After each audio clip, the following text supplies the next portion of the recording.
جب رسول اللہ صلی اللہ علیہ وآلہ وسلم کے پاس جبرائیل امین یہ خبر لے کر آئے کہ اے اللہ کے رسول، آپ کو جو عالم ارواح میں دکھایا گیا تھا اس کے مطابق یہ سال آپ کی زندگی کا آخری سال ہے، اگلے سال آپ اللہ سے جا ملیں گے، تو رسول اللہ نے جیسے ہی اس خبر کو سنا آپ نے ایک اعلان کروایا کہ اس مرتبہ حج کو میں محمد خود چلوں گا، تو ہر کسی کو یہ لازم ہے اور ہر کسی تک یہ خبر پہنچائی جائے کہ کوئی بھی گھر میں نہ بیٹھے۔ تاریخ میں لکھا ہے کہ 10 ہجری کا حج اس دور کا سب سے بڑا حج تھا۔ جس نے یہ خبر سنی اپنے اہل و عیال کے ساتھ اپنے گھروں سے نکل آئے اور اللہ کے گھر کے قریب پہنچے۔ تمام اصحاب نے اور رسول اللہ کے چاہنے والوں نے رسول اللہ کے ساتھ مل کر حج کیا اور پھر اصحاب رسول اور رسول خدا صلی اللہ علیہ وآلہ وسلم مکہ سے مدینہ کی طرف چلنے لگے۔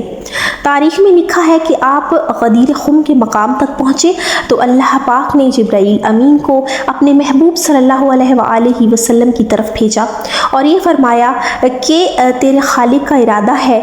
کہ وہ پیغام جو آپ نے پہنچانا ہے وہ لوگوں تک پہنچا دیں، اور اگر وہ پیغام آپ نے لوگوں تک نہیں پہنچایا جو آپ پر لازم کیا گیا ہے اور یہ جو حق کا پیغام ہے آج آپ سنا دیں لوگوں کو، اور اگر یہ آپ نے نہیں سنایا تو آپ سمجھے کہ آپ نے رسالت کا کوئی بھی کام نہیں کیا۔ تو جیسے ہی اللہ کے رسول نے پر یہ حکم نازل ہوا تو انہوں نے لوگوں کو حکم فرمایا کہ جو اصحاب آگے چلے گئے ہیں ان کو بلایا جائے اور جو پیچھے رہ گئے ہیں ان کا انتظار کیا جائے، کیونکہ آج میں یہاں پر اللہ کی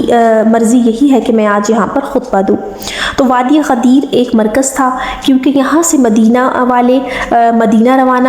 ہوتے تھے اور دوسرے اصحاب اپنے اپنے دیہاتوں کو یہیں سے روانہ ہوتے تھے۔ یہ ایک مین جگہ تھی اور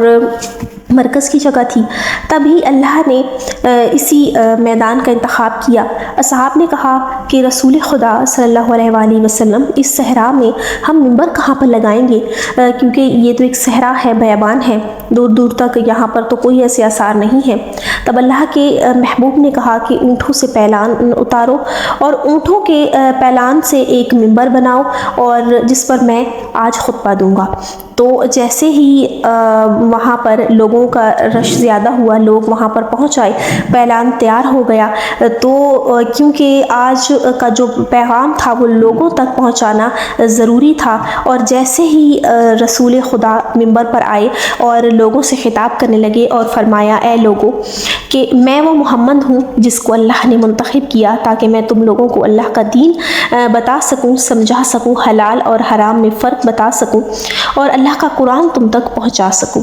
لیکن قریب ہے کہ میں تمہارے درمیان نہیں رہوں گا، تو میرا پیغام رہے گا، یہ جو آج میرا پیغام ہے یہ تمہارے درمیان رہے گا، لیکن تم مجھے اپنی نظروں سے نہیں دیکھ پاؤ گے۔ تو اصحاب نے جیسے ہی یہ سنا تو وہ رونے لگے اور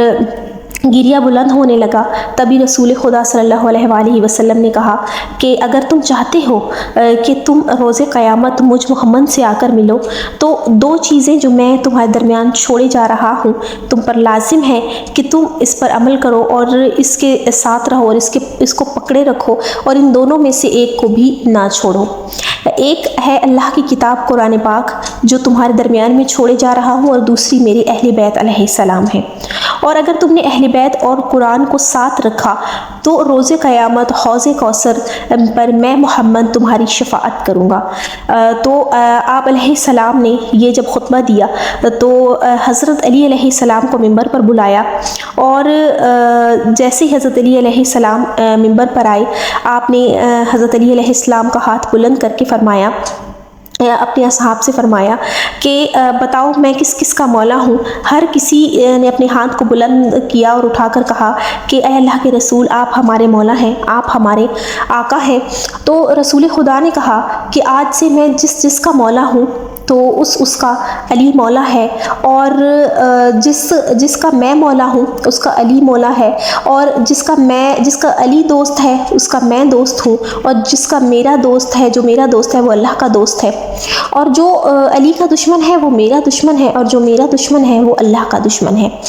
وہیں ان لوگوں میں سے ایک کافر فوراً بول اٹھا کہ اللہ کے پیغمبر ہم کیسے مان لیں کہ یہ پیغام اللہ کی طرف سے ہی ہے اور یہ آپ خود سے نہیں سنا رہے بلکہ یہ اللہ کی طرف سے ہے۔ تو رسول خدا نے کہا کہ اللہ کے حکم کے مطابق تو میں اپنی زبان کو حرکت تک نہیں دیتا، یہ پیغام خدا کی طرف سے ہی ہے۔ تبھی وہ کافر ہنسنے لگا اور کہنے لگا کہ اچھا اگر یہ اللہ کی طرف سے پیغام ہے تو ابھی فوراً ہی مجھ پر اللہ کا عذاب نازل ہو جائے اگر یہ پیغام اللہ کی طرف سے ہے۔ ابھی وہ یہ بات ہی کر رہا تھا کہ آسمان سے ایک پتھر آیا اور اس منافق کے سر پر آ گرا اور وہ وہیں پر نیست و نابود ہو گیا۔ اصحاب نے جیسے ہی یہ منظر دیکھا تو سارے ہی پکار اٹھے کہ علی مولا علی مولا، اور حضرت محمد صلی اللہ علیہ وآلہ وسلم نے حضرت علی کا ہاتھ بلند کیا اور وہی فرمایا من کنت مولا فہذا علی مولا، میں جس کا مولا ہوں تو اس کا علی مولا ہے۔